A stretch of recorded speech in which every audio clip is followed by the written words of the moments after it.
All right, so here we are with a very special guest, Brian O'Connor. Brian, why don't you go ahead and introduce yourself before we get into working with the dogs? Can do, Kevin. I happen to be the president of the Drents Bedrijfshund Club of North America and the owner-operator of Two Gun Kennels. So, with your dogs, what do you spend the majority of time doing with these amazing Drents? I spend a lot of time just taking them out running. We spend a lot of time in the field. We spend a lot of time hiking.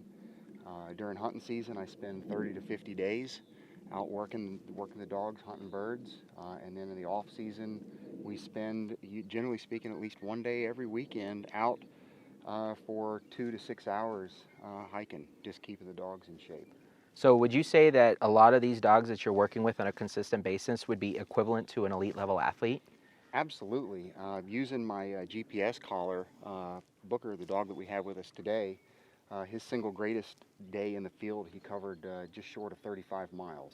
Whoa, 30 in one day? In one day. 35 miles. And then on Sunday, he covered another marathon distance, literally a full marathon he did. Okay, so if we're going to equate the dogs' bodies to elite level bodies, and we know that elite level athletes oftentimes have a warm-up regime that they're doing, are there a lot of days that you're working with the dogs where it's cold outside and they've been sitting in their crate for a little bit of time, or maybe even a couple of hours while you're working with another dog on a hunt? Definitely during hunting season.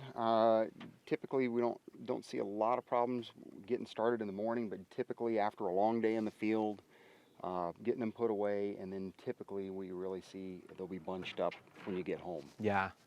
So one of the things that we see and hear about all the time as people talk to us about what can they do to help their dogs is that whether we're in the hunting field, whether we're at events and shows for dock dog or agility, it's very common to see dogs that have been sitting in their kennel for an hour, 2, 3 hours at a time. The owner takes them right out of the kennel and they put them into an explosive activity. And there's nothing worse for any kind of body to have to go through that kind of a stress. The equivalent would be like taking yourself, a weekend warrior, or myself, a weekend warrior, and I've not done anything for 3 or 4 hours. I get up and I go sprint, and that can cause hamstring tears, that can cause a variety of joint issues. So even if we're working with higher level dogs, or if I'm working with a dog that's just a pet, if they've been sitting for a long time, we have some really amazing techniques that we're going to show you that you can utilize to make it more efficient and prepare the dog for that kind of activity. And then obviously when you get home, you can use the Healthy Paws therapy techniques to be able to work through that. But from crate to kennel, or from crate to field, or crate to event, this is going to be some very simple techniques you're going to do that's going to prep the dog and get them more ready to prevent injury. So let's go ahead and get one of the dogs out. Great. Let me go get him.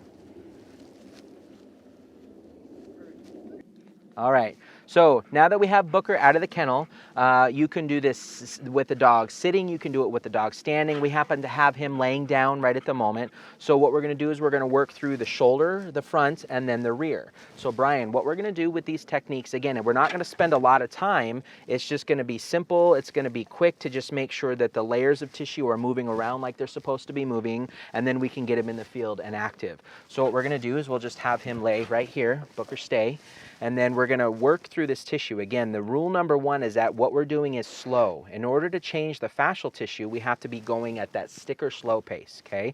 So you're just going to come in with your hands and nice and easy work through this and feel if the tissue is moving or if it feels real stuck. And he's a very healthy dog, and so things are moving nicely, so we're not going to spend a lot of time, but I want you to feel what this feels like.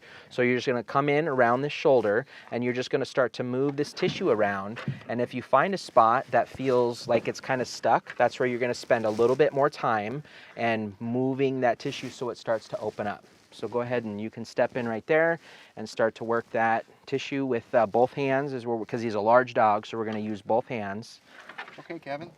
So when I do this, am I using a lot of pressure? And the dog will let you know. If you're using too much pressure, they'll start to kind of look at you, they'll start to get away from you, and the key is we want to get away from using the thumbs, okay, and we're going to use more of the fingers together, and it's going to feel more like so really this.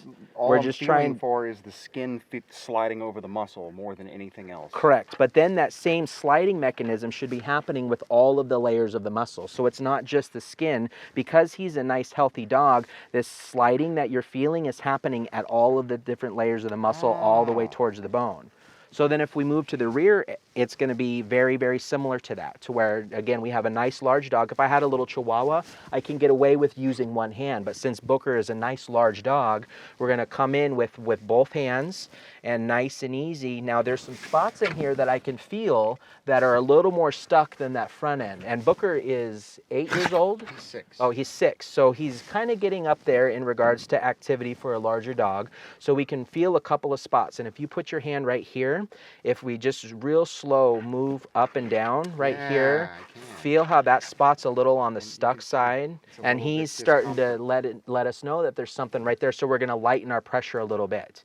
Okay, so then as we work through here, we're just going to get that so it's moving. Again, and it's not going to be fast like this. It's not massage oriented. We're moving this fascial tissue, so we need to go nice and slow to get that to start to soften. And as we lightened our pressure, now he's not responding quite so much. Absolutely. So why don't you go ahead through both hands right there.